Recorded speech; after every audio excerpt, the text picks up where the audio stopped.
வேதம் எனக்கு ஆகாரமா தினமும் ருசித்திடுவே. ஜெபம் செய்வது எனக்கு பலனா தினமும் ஜெபித்திடுவே. இயேசுவின் சத்தம் கேட்பேன், கீழ்ப்படிந்து வாழ்ந்திடுவேன். இயேசுவோடு பேசிடுவேன், அவர் பேச மகிழ்ந்திடுவேன்.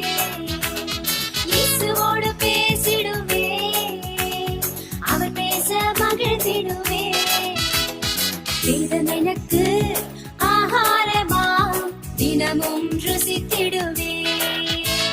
ஜெபம் செய்வது எனக்கு பலனா தினமும் ஜெபித்திடுவே.